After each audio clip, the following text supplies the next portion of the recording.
everybody, welcome to Nintendo Pow Block here on Boss Rush Games. I'm your host, the Enlightened Excited ADV. I have no Corey Derrick, no Bossman with me this week, but I got two surprising guests that I truly love. They're like my bro hands. You guys already know the first one. He's the host of Crossroads. He is like the Star Trek philosopher, professional, who knows everything. Yeah, from Boss Rush Podcast, the Gunner Hunter himself, and After Dark, the PC Muscle Race himself, Mr. LeRon Dawkins. Hello, good sir. Hey y'all, what's poppin'? How's it going? How's it going? It is popping, good sir. Yeah. I mean, those two puppies in my background are popping for sure. You hear this? I'm gonna have to keep the mic on mute when I'm not speaking. And everybody, you already know, if you in need of a single player game, you have to go to the professional. You got to go to the best, the one, the only, Sebastian Mauldin. Hello, good sir of the Single Player Podcast. What is up, good sir? Yes. Ladies and gentlemen, boys and girls, children of all ages, the single player experience is now in the building. Sebastian is officially here. Thank you so much for having me. Thank you for basking in my glory upon this good day. Thank you for having me on this esteemed show. Gentlemen, how are y'all doing today? Wow, I feel like it's a privilege for me to be on this show with you. Like, well, wow, that was an opener. Jeez. I'm doing good. Even she agreed with that. I'm so glad. But yeah, it's it was one of those things where Ed sent up the back signal last minute, and he was just like, "Man, I want you to be on the show today." And I was just like, I had a day at work, and my energy is like all the way up to 10,000. So I'm bringing the heat today, boys. Be prepared. Be prepared. I'm bringing that heat. That's what I'm talking about. Yes, I literally had just got off and my computer ran out of power. And I'm like, what the world, have not left with 100% power plugged in? I guess we must have lost power or whatever. I'm like, are you serious? So ran that battery out. Yeah. Just don't know. It was fully charged when I left for work. When I came back, it was like at -12. I mean, not -12. It was like at 12%. I'm like, what the heck is this nonsense? Oh, goodness. I've just been having a week of nonsense for the last 2 weeks. The customers been arguing at me, so I kind of I've been ignoring them while I'm talking to other customers and they trying to get somewhere and be mad about stuff. I've been talking to my other associates trying to find a deal, and they've been walking away. I can't believe this. I'm gonna call. Go ahead and call. I'm trying to figure out what's going on and everything. And my Aries was almost about to come out, and when my Aries come out, the true blackness come out and everything. And I try to be suburban. But sometimes I'm going to get hood. And my store, all the associates know, if I'm yelling and I'm kicking the customer out, and all of them run, they be like, "Oh, you must have got Eddie to a higher level of being upset." They're just like, you might as well just get in your car and not come to the store ever again. Oh man, they ran you hot then.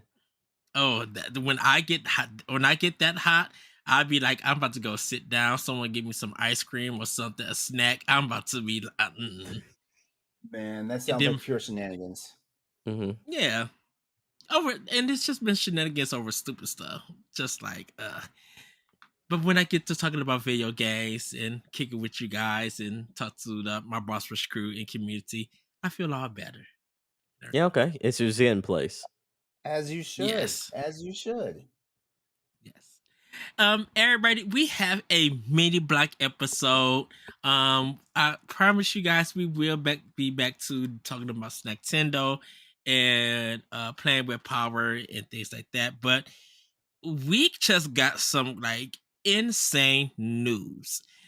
Finally, we got a decision about the Microsoft and Activision deal versus the FTC. And there was a news story that came out of all of this, and I was kind of surprised. Call of Duty on Switch still isn't guaranteed as FTC appeals court ruling.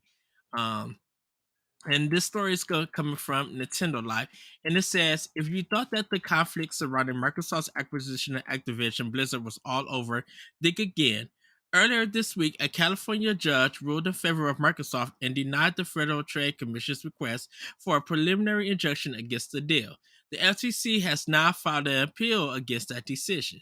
The news was shared by the Verge senior editor Tom Warren, who you guys definitely should check out, who noted that the regulator's argument behind the appeal has not been shared yet and will likely remain that way until it's submitted to the North Circuit Court of Appeals, which may then be able to issue an emergency stay to extend the existing temporary restraining order currently set to expire on July 14th. Microsoft President Brad Smith took to Twitter to issue a statement on the appeal, noting the company's disappointment that the FTC is continuing to pursue what has become a demonstrable weak cause. Of course, there is no guarantee that the appeal will be passed before the deal deadline of July 18th, meaning that Microsoft may still be able to complete the acquisition in the early part of the next week. Nasdaq announced that Activision Blizzard will be removed from the Nasdaq 100 ESG index before market opening on July 17th, signaling that the company will cease to be its own entity. It seems that Microsoft's preparations are well underway, and like today, Turkey, they was like, okay, that's it, they can have the deal, and move right on. And I was just like, oh wow. But the court filed a 53-page document earlier today in which Judge Corley sided with all claims made by Microsoft, including an agreement with Nintendo to bring Call of Duty to Switch. Part of this conclusion can be found in one of their statements that she has wrote. And she says Microsoft's acquisition of Activision has been described as the largest in tech history. It deserves scrutiny. That scrutiny has paid off. Microsoft has committed in writing, in public, and in court to keep Call of Duty on PlayStation for 10 years on parity with Xbox. It made an agreement with Nintendo to bring Call of Duty to Switch, and it entered several agreements to, for the first time, bring Activision's content to several cloud gaming services.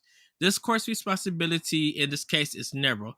It is to decide if, notwithstanding these current circumstances, the merger should be halted, perhaps even terminated, pending resolution of the FTC administrative action.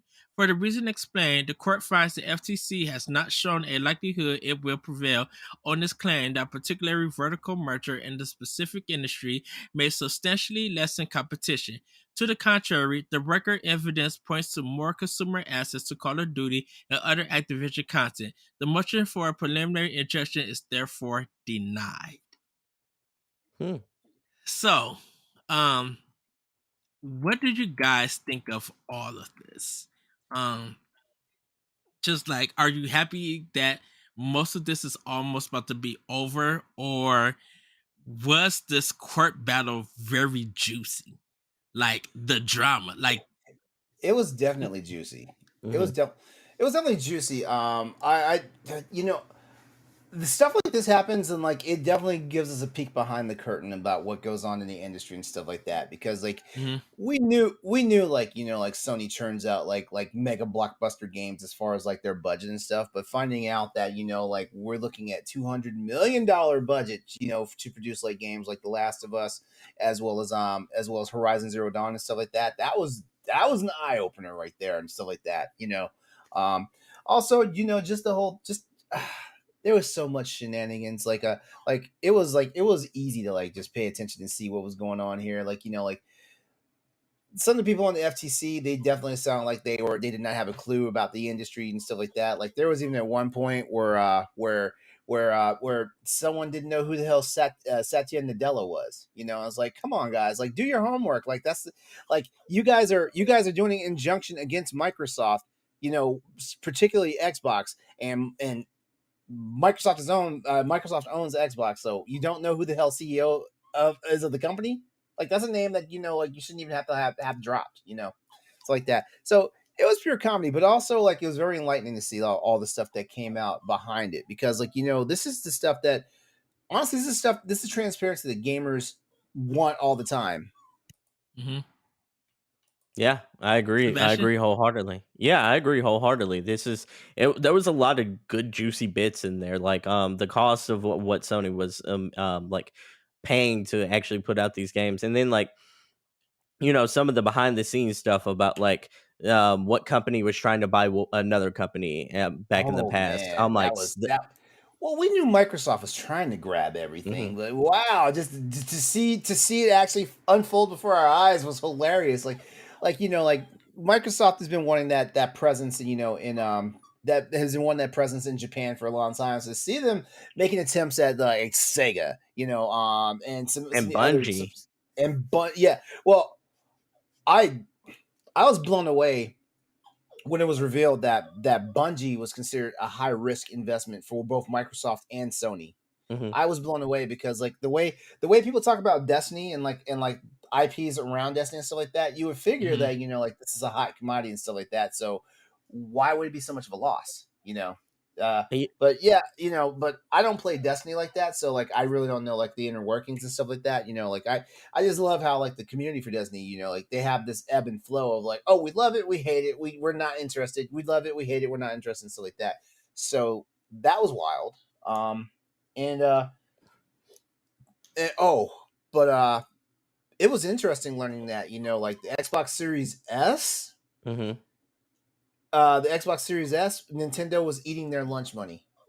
it Yeah. was it was taking their lunch money, and stuff like that. Because like up to this point, like no one even was thinking that we figured that Nintendo, like the Switch particularly, is like off on its own little island and stuff like that. So to hear Microsoft say something around the fact that like the Series S was a competitor for the Switch, I was like, what are y'all smoking?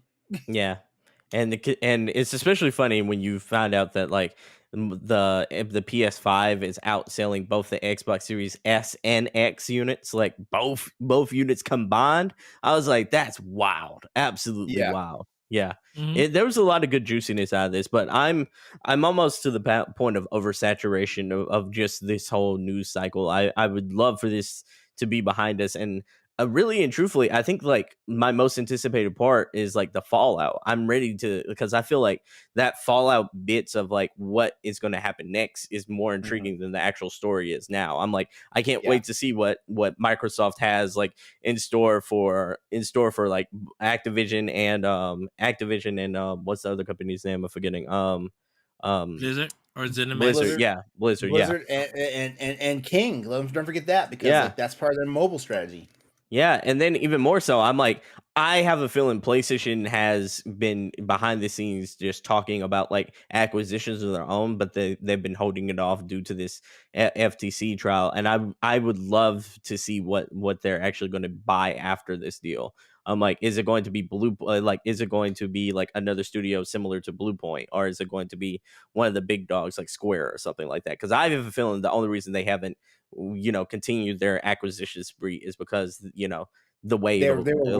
They were Yeah, waiting for this. yeah. I know this for sure. It looks. I never doubted that the acquisition wasn't going to happen. I never Hmm. doubted that. What I given that it looks like it's going to go through and everything now, I think now it's going to be harder for Microsoft to make more acquisitions, because now they're going to be looked at upon as the kid who has his hand in too many cookie jars now.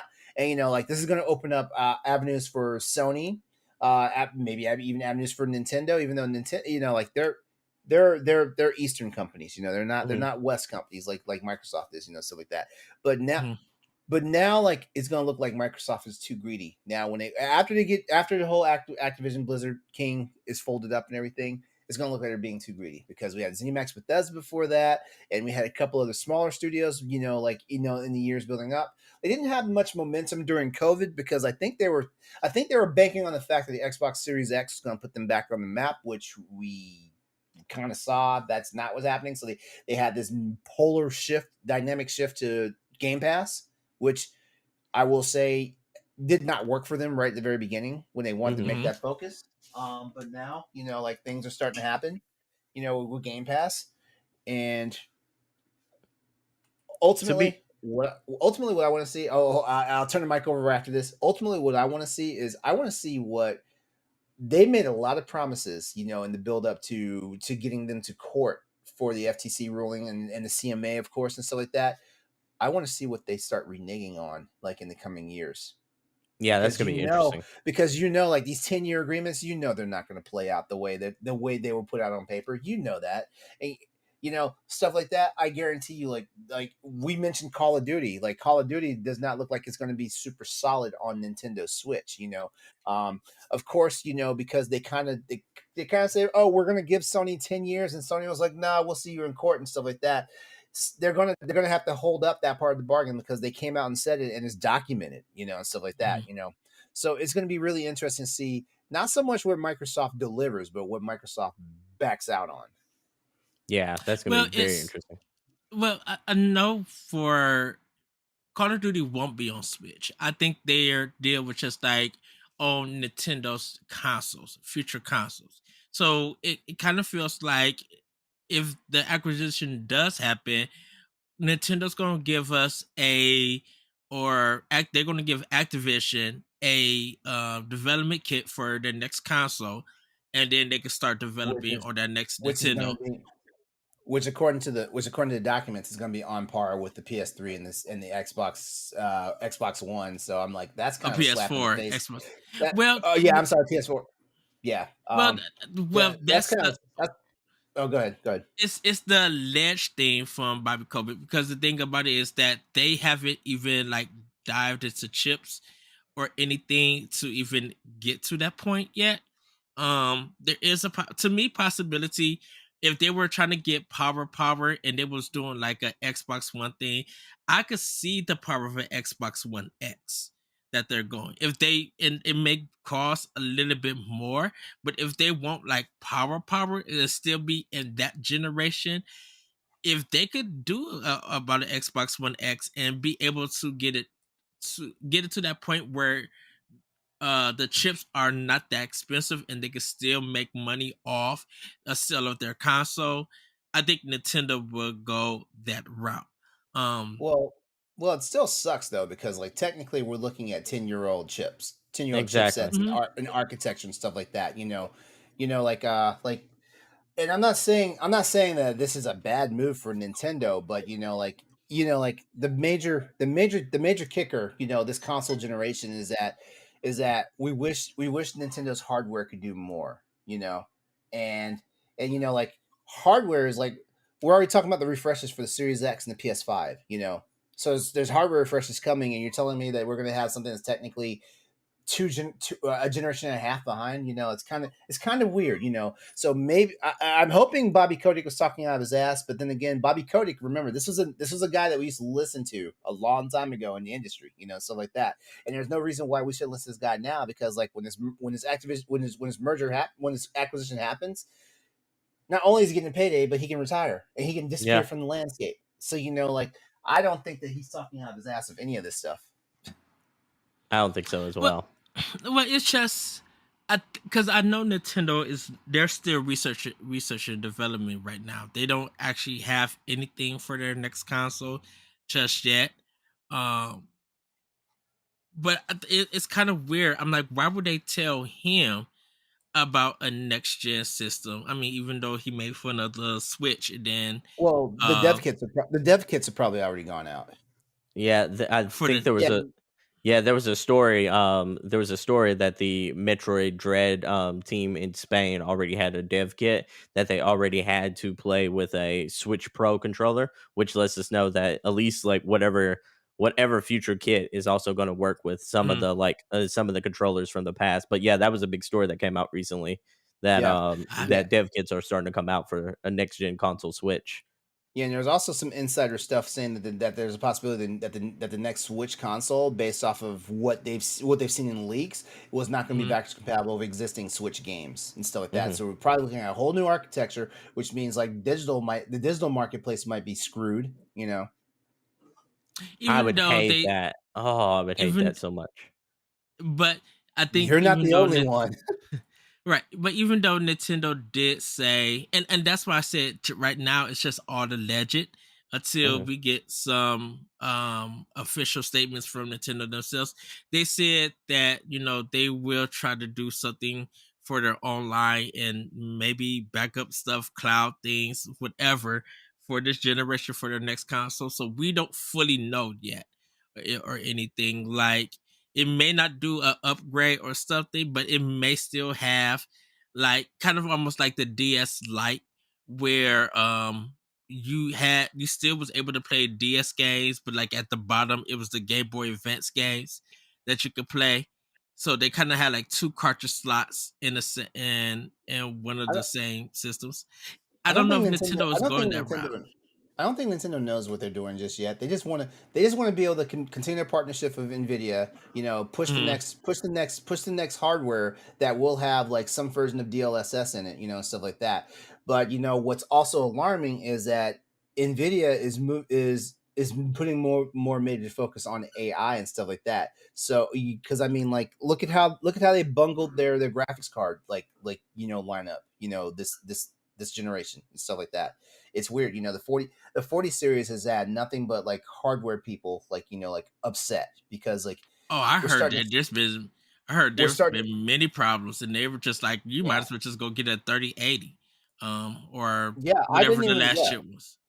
Yeah, I didn't even like put my focus on getting a 40 series graphics card. I wound up getting a 3090 ultimately, and I got 3090, in the middle of the 40 series generation. So that just shows you like where my focus is at, you know, um, because price, performance, and stuff like that. Like we've had a lot of PC games that are ports from like existing console games in this Hmm. generation right now that weren't performing well on Nvidia graphics cards, and it's because the Nvidia graphics card, the expensive ones, didn't have enough VRAM. Like the PlayStation 5 and the Xbox Series X systems are pushing games that need 12 plus gigs of VRAM, and like Nvidia's putting out cards that barely has 8. But uh, I could. Me and Craig was talking about this about their next gen system, and I know he wants Zelda Horizon look style game, but I'm just like Nintendo's art style is different than Microsoft and Sony for what they go for. The Nintendo games kind of have still had that Japanese kind of look and feel to them in their art style. So unless they're getting power, that's probably for the performance, but I don't think it's going to be for their art style. Like we're probably going to see a game like a Fire Emblem game that's still going to have that anime look, but just looks beautiful.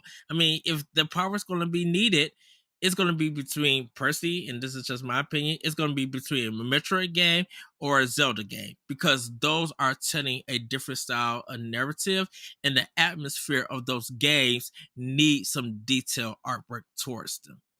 I Like think it. a Metro Prime looking like the Callisto Protocol, We'll Yeah, never that see would look that. We'll never we'll see never that. we'll never see it, but that would be insane. Or I even th- Dead True, Space. true. I think I think it's sort of like the snake that's eating its own tail, because I think like a lot of the reason why the art style Nintendo leans towards that art style is because they don't have the power to actually The do that. hardware, And yeah, the exactly. hardware, and then like there's also like they're good at doing the very much animated anime cartoon like art styles for those games, so they don't ever feel compelled to actually upgrade. So I think it's like I think it's like one of those things to where I'm like, it is a constant cycle of why would we do this? And if we did do this, then we would have to then we would be expected to actually like ramp things up. So it's like one of those things to where I'm like, it's a perpetual cycle, so to speak. Mhm. And, like of like the other competitors, PlayStation and Xbox don't have that kind of problem because like they can choose to be flexible with it because they have the power. Then it's just up to them, what is our artistic vision. Nintendo is like, we have to be as artistic as possible because that's our MO, is not power. Like that's not our priority. Yeah. So I think But it's just different philosophies. I'm like, I was telling Corey and he knocked me down about this one. I'm like, Mhm. just think about it. 30 frames per second, if they want to get up to 60, they could. But if they could do like 1440p up to 1440p on their next gen console, like think of the games of what Nintendo can do, not what third and indie could do, what Nintendo could do. Because I would be like, how in the heck did y'all do this and make this thing look like that? Like I never knew what Nintendo could do with HD until the Wii U came out, and I'm just like, oh, y'all decided to go that way. Okay, cool. I'm gonna be honest with you. If they put out a console and I get it, like I get it. This is not their MO, but I'm gonna be slightly disappointed if they come out with a next gen console and that thing is just 1440. Like I'm gonna be like, that is just shy of 2K. The standard right now is 4K. So I'm like, you shy of half the standard right now. Half Which of it. I would be fine. Which I'd be fine because half of the games are not fully 4K yet. Still, shit, they're barely 720. Wait, on what console? On Series X and PlayStation. I'd be like, this is. I don't know about that because not like.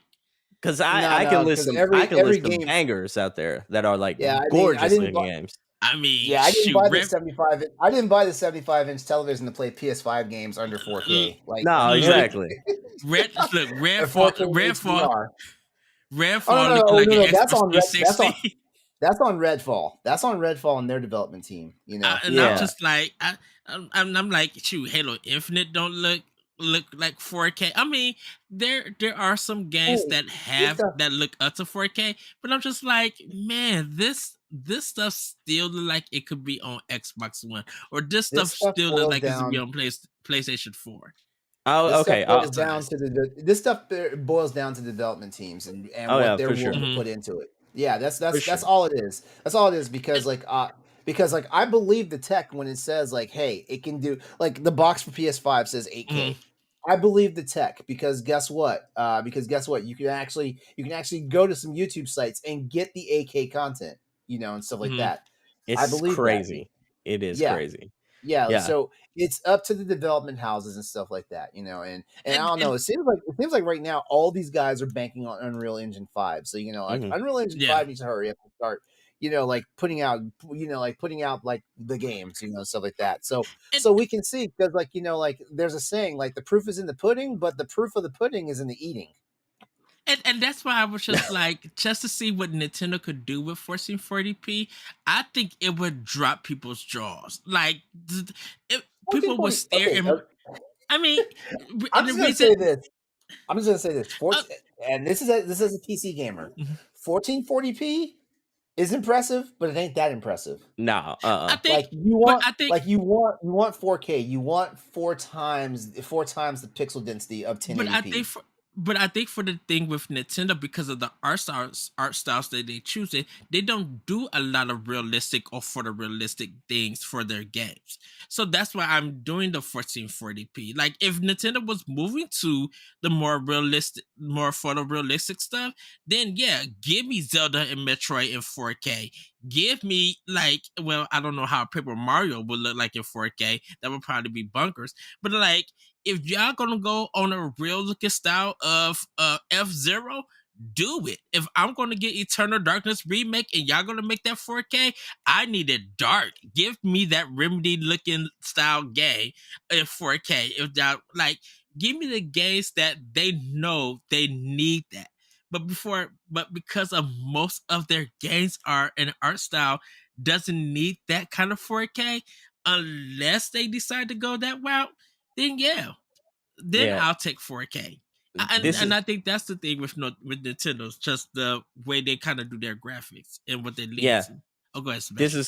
This is what I talked about earlier. It's their philosophy and how it's kind of like that perpetual cycle. They don't lean towards that mantra, and then like if they did, we would expect it to be like high on an equal playing field to everyone else's graphics. Well, I will say, Ed, I know you mentioned like you didn't see a whole bunch of games that and you listed out two really bad examples of games that were for the Xbox, by the way. Like, hey, very much the games that were taken out into the street and beaten upon release. But then, like, you do have like your Forzas, like Forza Horizon, and then like Forza Mhm. Motorsport is coming out. Very That's what I photorealistic. cannot wait. I cannot wait for that game. Yeah. We're going to see 4K on that bad boy. And then on the PlayStation side, Ratchet and Clank Rift Apart, gorgeous game, 4K. The fur in that game is absolutely amazing. It is a Mhm. gorgeous looking game. Final Fantasy 16 has some gorgeous moments in that game. It is completely 4K as well. Like, you have that one. Spider-Man Miles Morales. I know you can also play that on the PS4, but it looks gorgeous on a PS5. Mhm. Absolutely, especially in 4K. We mentioned the Horizon series, where you talked about, Corey mentioned what would Zelda look like, and with Horizon's kind of art style, or at least like graphics enhancements. Horizon Forbidden West looks absolutely gorgeous. I would make the case that that might be one of the best looking games in the last 3 years on either And I, console. and I'm not, yeah, and I'm not knocking Horizon Hmm. Forbidden West on PS5. Every trailer that they show of that game looks gorgeous and Hmm. everything. And but that's the art style Gorilla like leans to. So yes, they need that 4K and everything. I guess it's just with like some of the games that I played, because I'm like, why on my Series X that okay, it's supposed to be 4K. My TV is set to display 4K, but this stuff still looks like a Xbox One game, and it may be because that some of the games are developed for Xbox One, and Yeah. I got it where it gives me the upgrade, but it's just like, man, this is not looking anything impressive, and I just do not know why Did you or play anything. Flight Simulator for the I did not. Series S and X? Flight I didn't Simulator pick it is up. a glory. And like, I know you were talking about like you haven't been blown away by anything on the Xbox Mm, Series X, but that is like the show. That is like the graphical showcase game right now that mhm. they have for it. Yeah. I think when you like, that's the game. Like, when you invite people over, that's the game you pop on and say like, look how beautiful this console can like the games on this console can produce. But like, I think that's going to be the standard until Forza Motorsport comes out. I think that's the case. Whereas PlayStation, on the PlayStation side of the fence, we do have like a smorgasbord of games that's like Yeah, the ones I mentioned and, earlier and that I'm have good. and Gears 5 looks gorgeous on Series X. I mean, Hmm. Gears 5 looked good on Xbox One, but good night, that game looks gorgeous from the beginning on Series X. I'm like, okay, all right, the coalition, y'all about to clown with this series. Y'all about to clown with Unreal, because I know y'all used to work at Epic to make it. So y'all learning the ins and outs. I can't wait to see Hellblade and everything. I'm about You to say know, something really controversial because I told you I have some energy pent up. So I'm about to bring that spice, I promise. All right. All right, here we go. So I know you mentioned art style, and Nintendo leans heavy on the cartoon like art styles, and that's the reason why they haven't gotten up to 4K. I'm about to give you a 4K game that is leans heavily on Xbox that looks better than any game made by and you Nintendo probably going on the and you Nintendo probably gonna Switch. give me Hi-Fi Rush, aren't you? No, no, I'm not gonna give you Hi-Fi Rush because it's Ori. Ori and the Will of the Wisp. It Oh looks better yes, than every single game. It and looked better that than game Mario's. It trotted looked better than Zelda's. It looked better than Donkey Kong. But the problem with and that game trotted out with native 4K. It wasn't a next gen 4K, upgrade. Yeah, it wasn't a next gen but update. the thing about it is that's not a Microsoft game. and it's not a Microsoft Moon game, It's but Studios, not Microsoft. It's not a Microsoft game, but Microsoft published it. it must. Yeah, Microsoft published it. Yeah, that's true. But I'm like, you Okay. gonna put First of all, like most of these game consoles, like the strength is never on their first party. It's mm-mm. on their exclusives from the third party production teams. but It's Ori and the Will of Wisp did come to Switch. So It yeah, did, but it's a dumb diminished down version of it. It ain't in yeah. 4K. It's not 4K. they did say that. It ain't in 4K. I'm I like, haven't played it. I haven't played it on Switch yet. I need to. I do I own it on Switch? I think I need to get it on Switch. Just to On compare. Xbox, that thing is gorgeous in 4K Yeah, and running at it's and gorgeous. running, and they even have it on Xbox where you have it at 112, where you can play 112 FPS. It is an absolute masterpiece on that console. That's the best way to play it, you know? Yeah, and I understand that's fine and Mhm. everything. But I'm just like, shoot, Ori and the Will of Wisp looks great, but shoot, Metroid Dread look phenomenal on Switch It and ain't messing with everything. Ori though. It doesn't need to mess with Ori. No, but Like, I was just I mean, countering that. those are two fantastic games. Oh, Yeah, not trying to argue or anything, but nah. I but at the end, yes, I know you say it's going to be controversial and everything, Yeah, I but got I to. think, but I think but like that Switch and not compared to what they could produce on their next gen system and Mhm. everything, I'm like, of course we're using Ori. I'm using Ori as a good example, and that's great. But that's just, of course, that's something that Nintendo doesn't dive in or anything because they have particular art styles for different series, uh, and I everything. get I get Like, it. and I that's was just saying, like, we talked about Nintendo having the crutch of having, like, our games are animated, our games are mm, anime, kind of style. yeah. I'm looking at an animated game right now that's putting their games to shame, visually speaking. That's all. That's all I wanted to bring up Ori for. I mean, It's in the same category, is it not? I mean, it's a platformer. but It's animated style. that's why I just said, like, what Metro Dress looks good in a sense, like, and I'm not trying to. Metroid Dread does look good, but but you know what? When you play it on a wide on a big screen television, you see its flaws. Hmm. Yeah, You see you it, do. yeah, you see its flaws. It Shoot, looked you like see it flaws looked in a like whole bunch of games. yeah. I was about to say, you play that thing on the TV, it looked like it got smeared in Vaseline. Yeah. Nah, I don't think so. Yeah, there. Yeah, yeah, because like the way it employs its shaders, like Hmm. Mm. there's a certain look to it, like, and it's only to like people who have like the trained eye, like like the average gamer is not going to see what like what like pixel peepers will see, Hmm. Is it like because that motion blur? It's it is, it's a little bit of that, but it's also yeah, like Motion. some of the pixels like spread and like when you like when you play something on a 4K TV where like you Mm. have something that's not being up-res to at least like 2K or 4K and such like that, you see the 1080p-ness. You Yeah. like when you especially like Metroid Dread is a gorgeous game, I'll give you that, but it's gorgeous to me. It's gorgeous in a handheld capacity. On the TV, it just becomes mundane. If that yeah. makes sense, Hmm. you know. But and I know they was using that game to showcase the OLED and Mhm. everything. So yeah, you can I don't know see. why they did that. I think I They should have stuck to Splatoon for that. I think I think they did it just for promotional wise because both the game and the system was coming out on that day.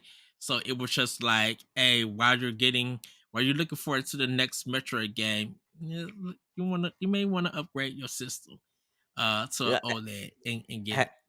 have you ever seen those videos on YouTube where it shows like Breath of the Wild in 4K, like Yeah. where like people are modded it out and play it? Or You see modded, how yeah. gorgeous that looks compared to like the way it looks on Switch. Mm-hmm. Yeah. Mhm. That's in 4K. I'm like, what you were proposing earlier, where it was 1440p, is not even that quality of what people got Oh, like from a game years ago. I, It's if I it would feel like a disappointment. Is all we're saying. oh yeah, I truly Uh-huh. agree, and that's why on their next gen, like I think if they were going for 4K, that's why I said like Zelda and Metroid needs it because those are more detailed, more atmospheric games and stuff. You're not gonna do 4K for a Paper Mario game. Paper Mario games look good right now, I and what style they use for it is like it's good. You don't really need like 4K unless you're gonna have like a whole bunch of enemies, or it's gonna really be a use for that game for a portion of the game and stuff. Like, No, there's gonna be a whole bunch of enemies you don't want 4K. No, for sure not. For sure not. But I think what a lot of people want in this generation is choice. mhm, I mean, Nintendo's yes, not giving us that choice. It would be Yeah, different if exactly. like if they had like the ability to where the dock was, if it was like 1080p on handheld, and then when you docked it, it was 4K. I think that would be the best of both worlds there. But like when you strip people of that choice, it's easier to go to like say a PlayStation and such like that, and say like or an Xbox and say like, okay, like I can play Cuphead on this Xbox and I can play it in 4K and I can still have all the colors pop, or I can still play the same game in 720p on that Switch. Even though it's a portable device, it still looks rough, you know? Like I think it's choice is what we want. Do you understand? I think where a lot of people get stuck in the weeds at is a lot of people don't realize 720p was the introduction to the HD era. Yes. That was back when TVs were finally becoming flat screen. We didn't have 1080. You know, back when when plasma TVs came out, there was no 1080p. Well, there wasn't even 1080i. Right. And I think it's definitely for Nintendo, this is a first for them in order of doing like console and doing and handheld together, but putting the main parts actually into the Switch, actually into the tablet. Like, no. Of course, I give them kudos for it. Trust me. Yeah. I give them kudos for it. But the problem is that Nintendo used to compete with PlayStation and Xbox. Like the GameCube, in my opinion, was their last strong system as far as like being in a competitive space. They went the way of the Nintendo Wii, and something happened. You know, they went for the casual kind of market in the sense. Yeah, they did. Yeah, I want to bring it back to where what y'all were talking about a second ago, because I think that was a really good point of like when I don't like we're giving kudos to the Switch, but I feel like we have that excuse for the Nintendo Switch because it was the first time they did it. Like it was the first time you're integrating handheld with actual like a console infrastructure. You don't get that excuse for the second go around. Like the second go around, you don't get that for the Switch Pro. We trust. Us as Nintendo and the Nintendo community, me and Corey talk about it all. Okay, you started this off. You know how successful this is, so you got to bring it on your next console. You have learned the highs and lows. You know what we expect now. Now you got to give us some power. You got to put some good chips in it. You got to make that stuff reliable. That controller, like Corey said, give him a D-pad. I agree with him. And like Nintendo knows they got to bring it to us because as successful as the Switch is, you can't go back to your old ways. You can't do that. You've seen the success. Now you got to evolve it. You got to give us some power. I'm gonna take it a step further. I don't think, and I'm not even talking about PlayStation or Xbox. I don't think you can put out that mess where it's a portable PS4 and Xbox Series and Xbox One on the go when you already have like in the portable space the ROG Ally that's doing amazing things, that's putting out 4K out into the streets when you play a docked, when you have the Steam Deck which can go up to the highest PC settings if you want, if you so happen to choose to play it that way. You can't bring that weak sauce when you already got two competitors in the market who are just slapping you down like that. But the thing, I agree. But the thing about it is that yes, we want to give that, but we also got to think about price and how to make money on our console. People forget that about the Nintendo. Yes, I understand. I want everything that everybody else wants, but if Nintendo don't want to lose money on the sale of their console, they're going to cut some stuff. They're going to figure out. Bruh, this is the most affordable PC I've ever purchased. That's ROG I didn't Ally. know that you got one. That's the Ally. That's the Ally. You know. When did you get it? Launch day.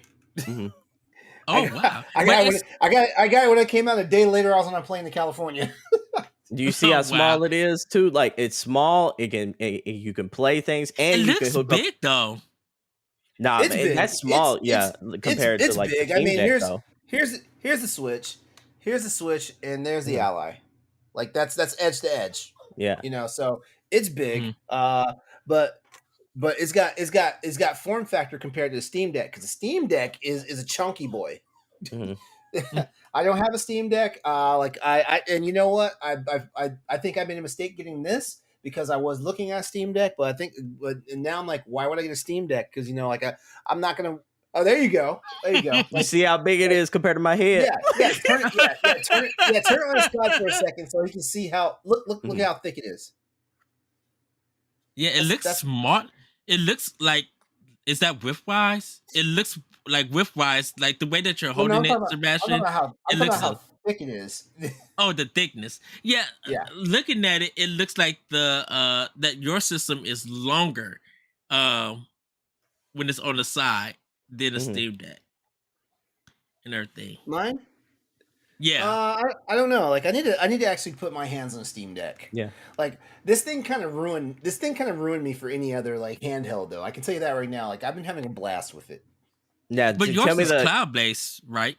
No, it can play native. Like both the Steam Deck and the ROG Ally can play native games on the console. Like you download and play.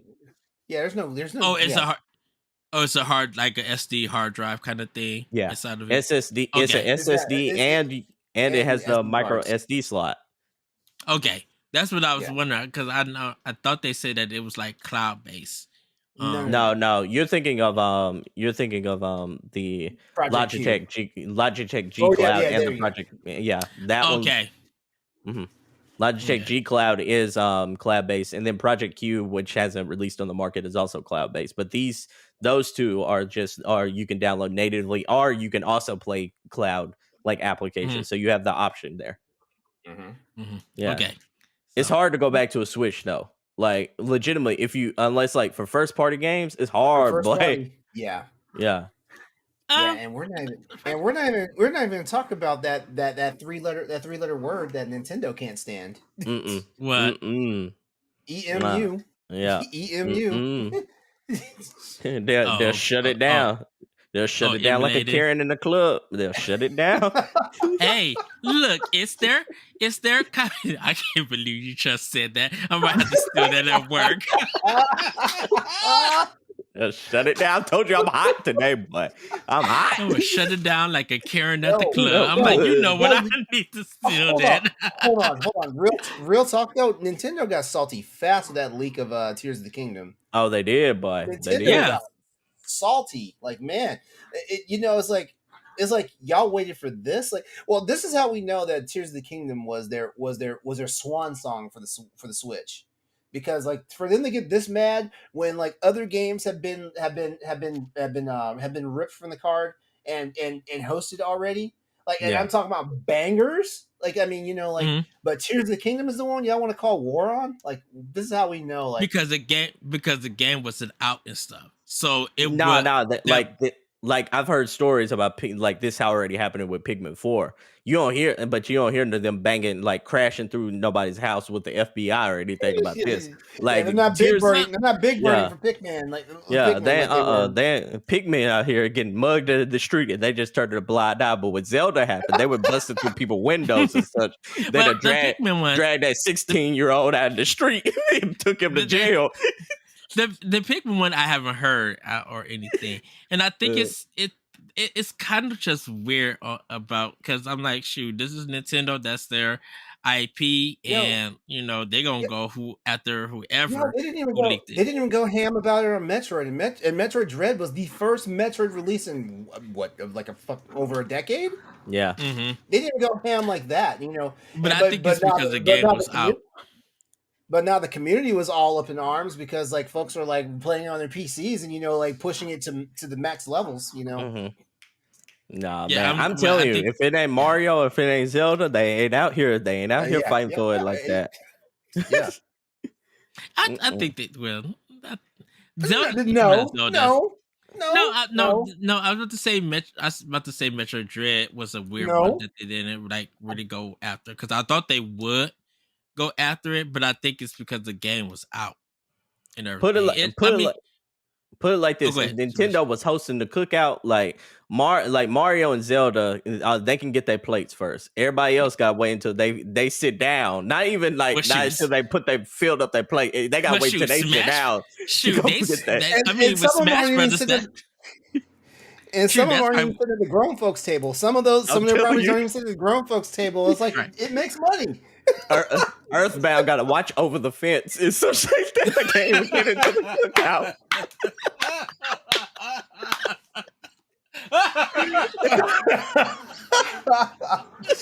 uh, I told my you I'm God! hot This today. okay, I'm that's hot. this is a wonderful episode for me to come back to Pow Block on. I told you I'm hot today, boy. I'm feeling it.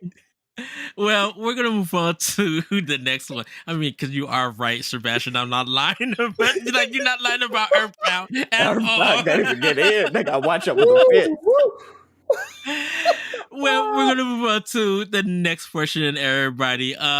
It seems that Limited Run Games had a showcase and they announced about 24 games. They mentioned the Castlevania Events Collection, Chicory, Clock Tower was one, and these are some games coming to Nintendo Switch. El Shaddai, Gargoyles Remastered, Gex Trilogy, but the biggest one that really just like got got everybody excited. It was like, wait, what? Was Tomba. Yes. What? I was just You like, lying. wait a minute. No. You lied. I heard about Gex, but you said Toomba coming back. Yep. Tumba Like is Tumba's getting a physical release through Limited Run Games on Nintendo Switch. And I'm like, wait, what? Hold on. That was a PlayStation 1 exclusive. I literally thought that Sony published that game. Hold on. and I must be hearing you wrong. You talking about Toomba, the little boy with the pink hair, got long gloss Yes. on, be banging his Yes. shit, be eating, attaching himself to the pigs' butts and such like that. That pig. It's coming to PlayStation 4, PlayStation 5, and Nintendo Switch, and I think PC. Wow. Yeah, Limited Run. Because like, and it's gonna have remastered music, so it's gonna be like new music for the soundtrack. But yeah, Toomba is coming to Switch, and I was like, I was at work, and I'm like, wait, what? I didn't even know Limited Run Games had a showcase. But I'm just like, oh, okay, they snap it. The problem that I have with Limited Run is great for all of these games being announced, but they're not going to be out for a year and a half, even after you just paid your whole money. I didn't get Streets of Rage 4 till after the digital version came out. Like, I got it like when it came out in April. I didn't get the physical version until that following May of the next year. I was just like, this is a mess. Y'all now are bought by Enforcer, and we're still getting our games late. No, y'all gotta fix this. I mean, I'm gonna pre-order some games, but I'm like,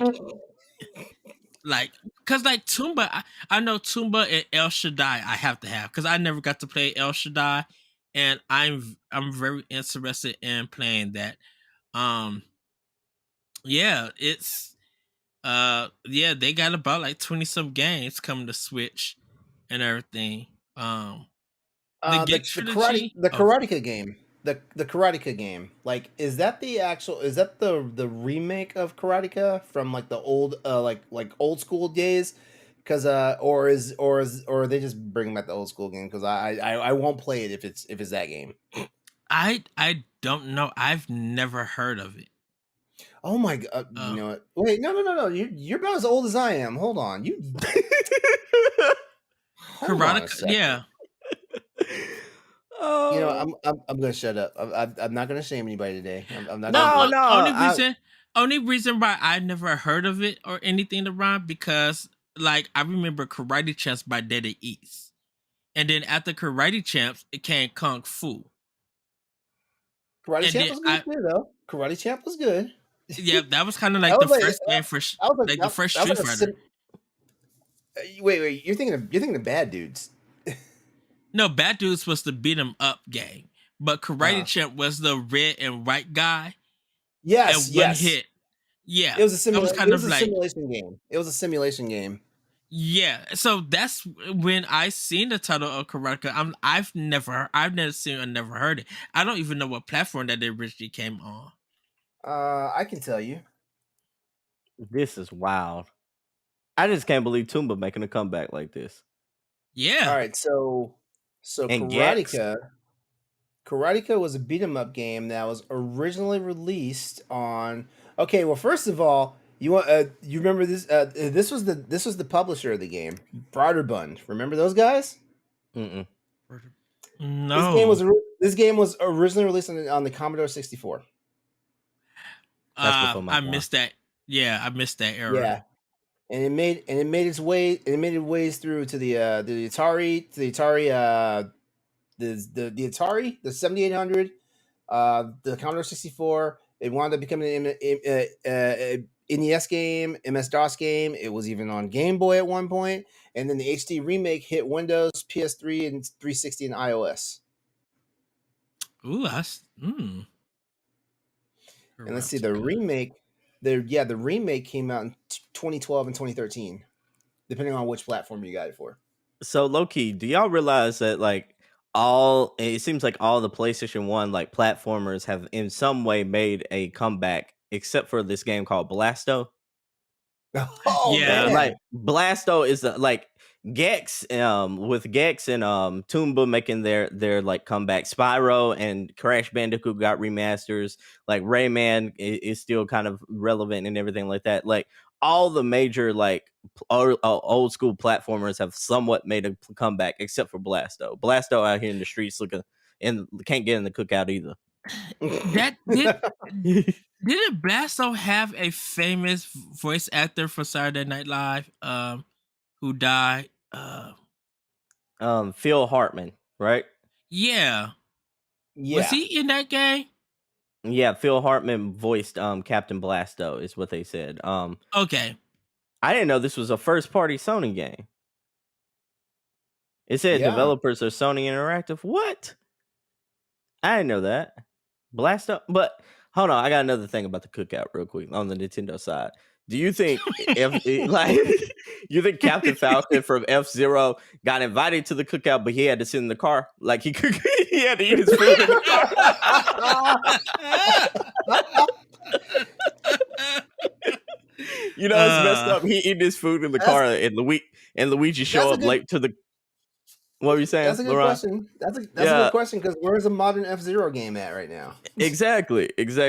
You know, it'd be funny though, Captain Falcon eating his beans and stuff like that in the car and such, and then Luigi pulling up late to the cookout and such like that. He pull up in a Mario Kart mobile. It's just that park right beside him, and then go inside. Oh, man. Captain Falcon and Star Fox both are mean mugging Samus, because she got a game this generation. I'm telling you. I'm sorry to deviate from the topic at hand. I'm coming up with these zingers tonight, boy. Everybody, folks are going to be laughing, but yeah, that was kind of like the. I still gotta watch it. I ended up falling asleep on it. But I'm like, yeah, Toomba was a big one. I'm like, wow. It was just funny. It was just weird that I'm like, a PlayStation game coming to Nintendo. Because I thought Sony owned the whole license. I didn't know they don't. So it was just interesting. I think PlayStation 1's history for games, I think I want to revisit, because I want to see what studios did they own or pay for exclusives, and does Sony own those IPs or not? It was very interesting. Because Jumpin' Flash, I wonder, could that make a comeback on Switch or Toshinden? Please, Toshinden, yes. Yes, I would love for Toshinden to return, or Bloody Roar to return. A Bloody Roar returns. It's just take all my money and the shoe that's on my foot. Hell, I want Square Enix is all about these freaking remakes right now. Where's my Einhander? I don't even know what that is. I ain't gonna lie. No. Leave Tobal. No. Einhander. Sebastian, it's Square Enix first and only shoot 'em up shooter. Yeah, shoot 'em up. Y'all making up words right now. No, Square Enix made a shooter. Mm-hmm. I didn't even know that. Something in the style of R-Type. I bump the soundtrack to that game at least once a week. As a matter of fact, it's playing in my headphones right now while we're on this podcast. You lying. It had a banging soundtrack. Was it better or worse than the 007 soundtrack? It's better. It's better. It's better. I have to agree with LeRon that soundtrack goes hard. The game is hard, but the soundtrack goes hard. Yo, you talking about the GoldenEye like soundtrack where you hit pause and they put on their little trap beat for a second? Did you see the TikTok video? Yeah, when like, they got the boys dancing to it. Yeah, I'm like, Rare didn't have to go so hard with this. I'm just like, Rare did what it came to do. They knew the assignment. I'm telling you, Ironheimer soundtrack. I'm about to put you up on this right now. I'm about to throw you a link to like my favorite track from this entire soundtrack. And the entire soundtrack is a fucking banger. You know, pardon my language.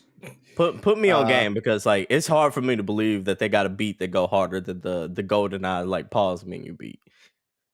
Because I'm like that thing out here like have little kids be. I wonder.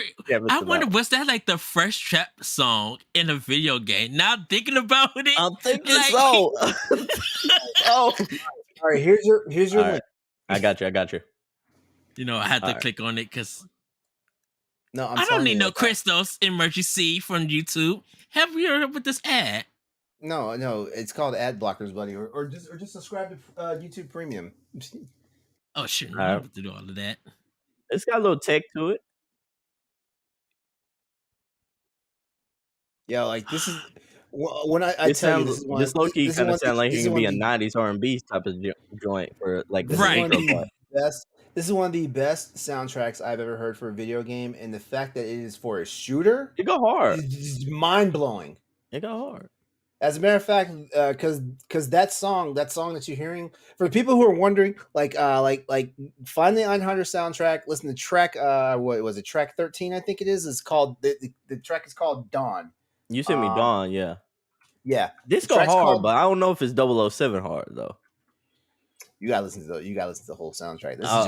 This is just a tease. I was about to say this is good, but I'm like, I don't know if it's trap beat 007 good. But yeah. Well, no. I know, like you are on point about that 007 though. But I feel like and I'm a person that I listen to video game soundtracks all the time. You know, like shoot. So you know, like I listen to video game soundtracks more than I listen to regular music for the most part sometimes. I feel you on that. And that Persona 5 channel. I got to give it up to Sony for PlayStation 1. They had the house and techno soundtracks on lock. Wipeout was the banger for a house. I thought, I'm like, okay, Streets of Rage 2, but dang, this is a banger. Yeah, they had some dope PS1 has some. Yeah, PS1 has some good house music and techno. But we're gonna get into our last. Oh, go ahead.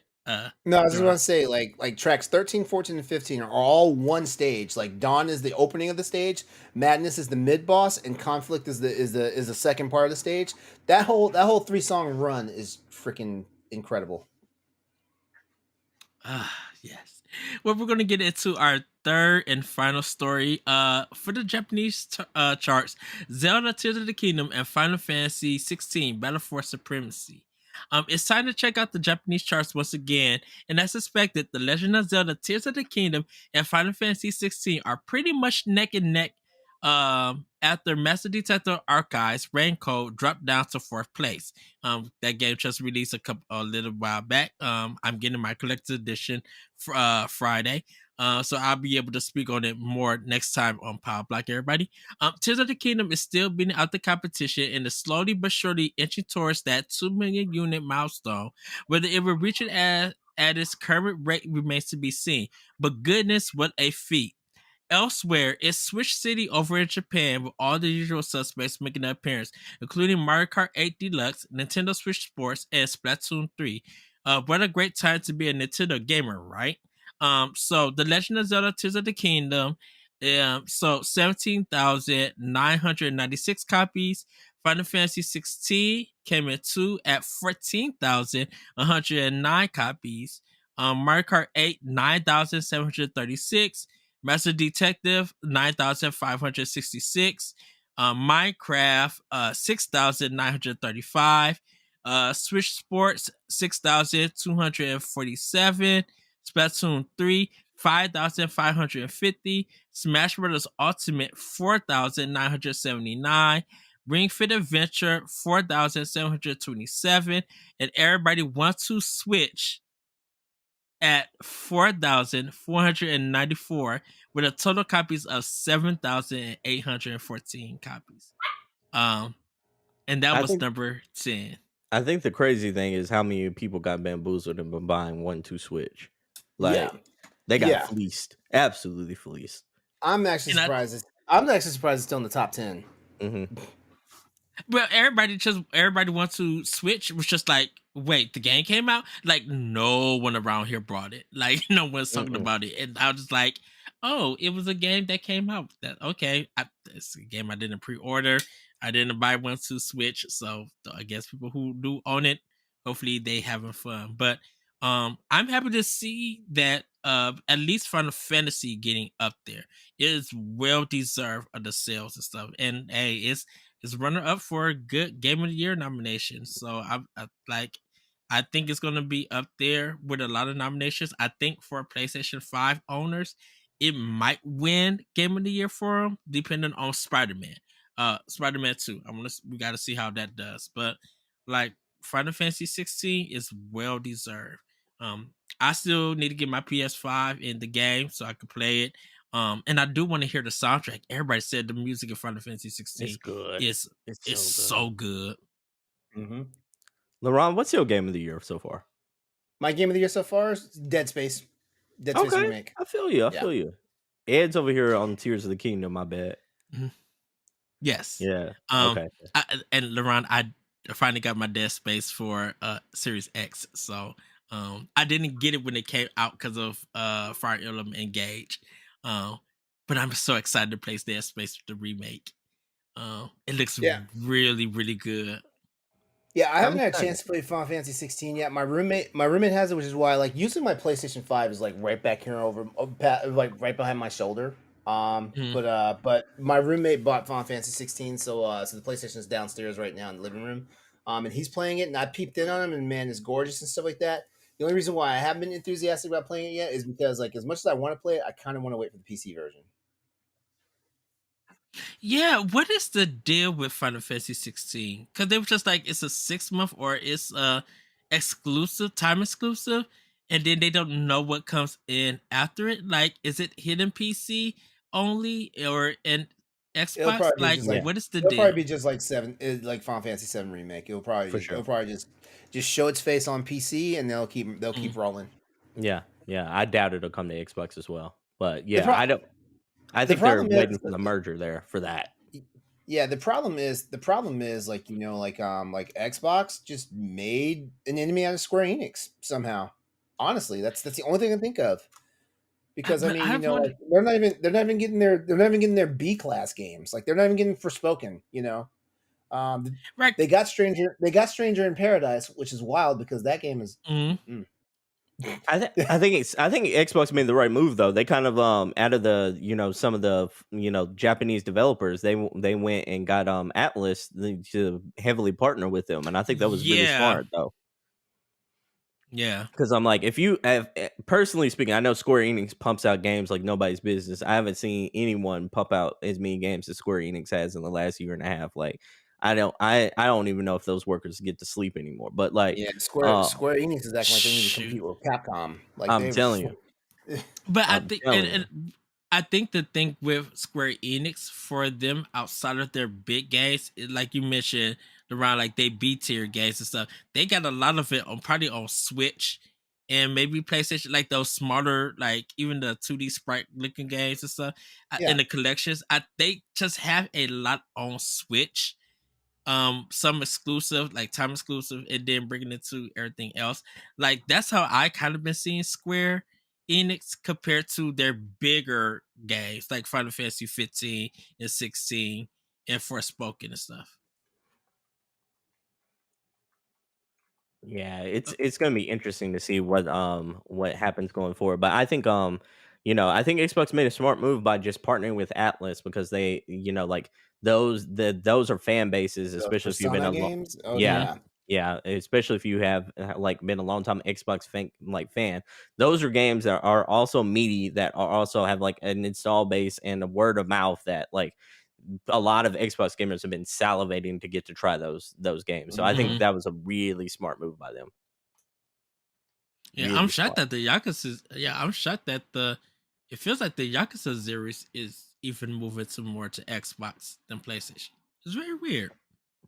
Yeah, I mean that's a good partnership as well. So I think like they're making a lot of inroads with Japanese developers. It's just, I fully believe that Square Enix is going to be like, as soon as the FTC Microsoft case goes down, I can easily see we getting an announcement within the next 6 months of like PlayStation acquire Square Enix, and I feel like that's one of the reasons why like we haven't seen a lot of the mainline Final Fantasy games come to Xbox.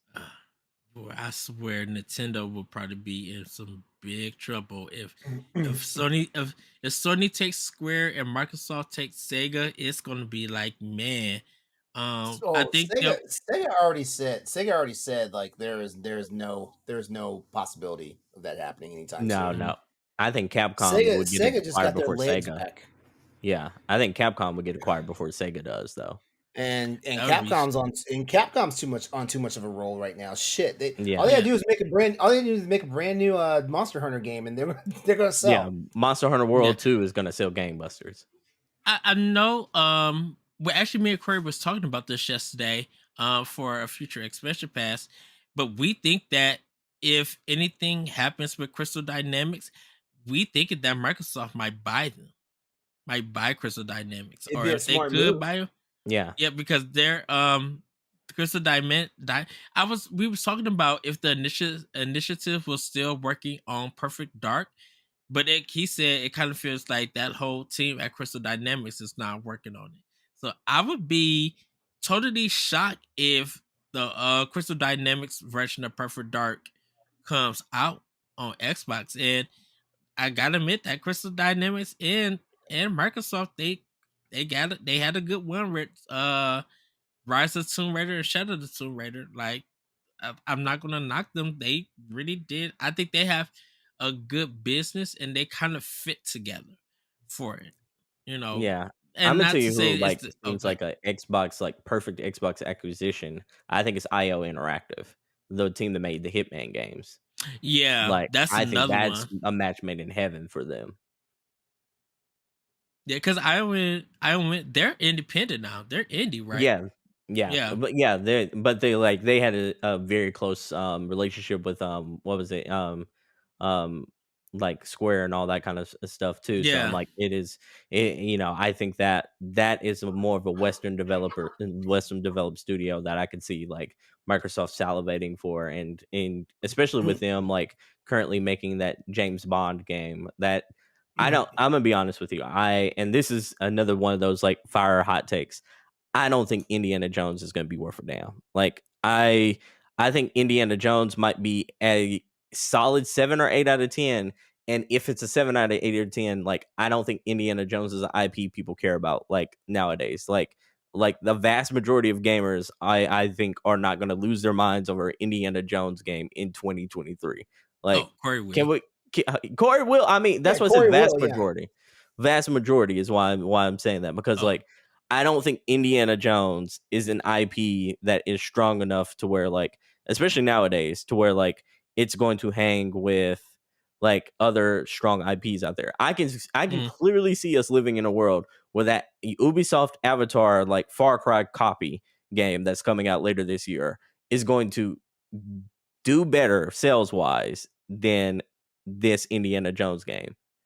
I wonder if we get next year any kind of um like view of what they've been working on, like a trailer or something, to Even if show it's just us like like what they've been Uncharted, working like I don't think people are gonna care like that. Like there's a whole generation like of kids who don't know who Indiana Jones is in the and don't care. Joneses.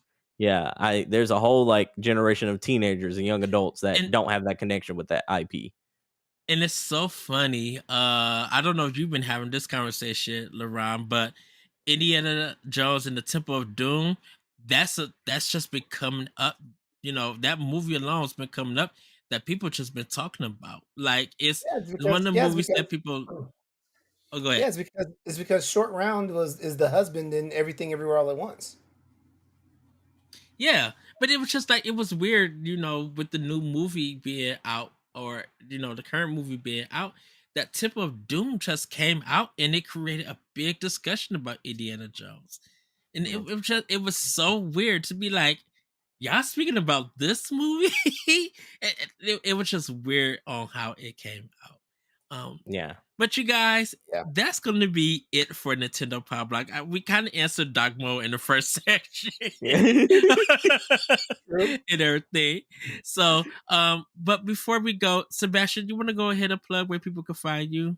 Everybody, if you liked my antics for this show, you can find me at the Single Player Experience podcast. That's where normally the cookout is for the single player gamers to find out about the good single player games that they want to play. If you like what I do like in this episode, definitely go check me out there. You can find it on all your favorite podcast platforms and on youtube.com.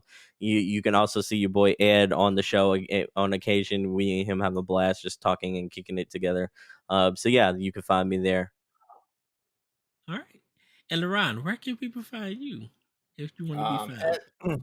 It's been a while since I did this because technically I just tell people to check the show notes nowadays. But yeah, if you wanna get in contact with me, stay in contact with me, spy on me, see what I'm doing, like slide in the DMs or anything. Like all my social media plugs is Exodus 803 EXODUS 803. And of course there's the Crossroads podcast, which it's now shifted to a 2-man show. Like it's me and my boy Andre. We're doing it now. It's getting a little bit of a revamp, but we're going to be starting recording new episodes real soon here. But you can check it out by just hitting up the Crossroads podcast, or just going to my YouTube site, which is youtube.com/Exodus803, and checking out a lot of our recap episodes that are on there. But yeah, that's Yeah. how you can find me. I miss you guys. I was just like, what happened to Crossroads? It's Thursday. I'm ready for a new We're episode. And y'all just yeah, went we're dead. Huh? It's like, we're wait, we're what? we're restructuring, and we're trying to figure some things out because like when Crossroads started, we were like a 4/5 man like group, and as things happen, we done it down to 3 people, and now it's just me and Andre, which is not.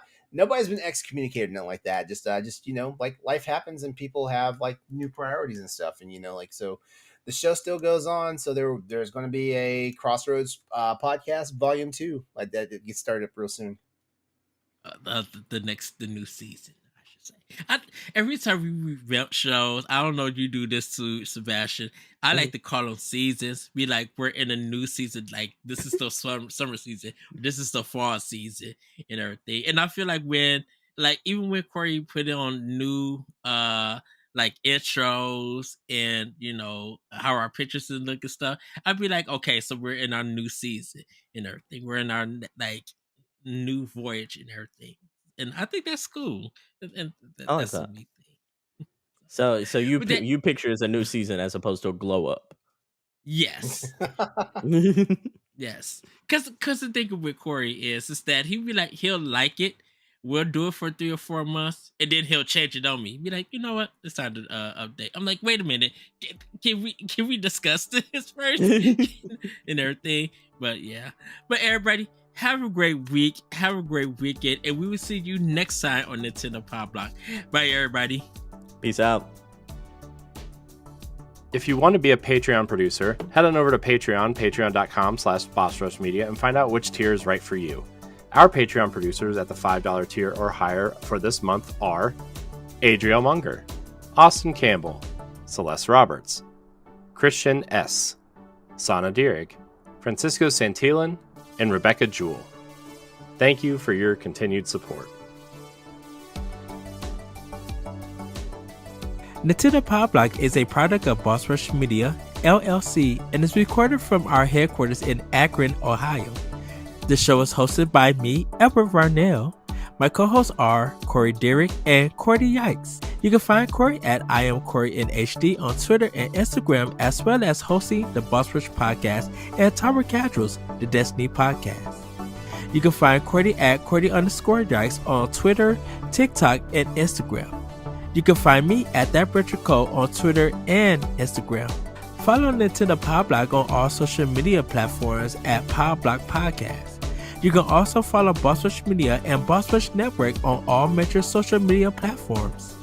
Join the Boss Rush Network Discord and Facebook groups to interact with other friends and fans. Visit bossrush.net for more great content and patreon.com/bossrushmedia to learn how you can support this show. Thanks for listening, and we'll see you next time.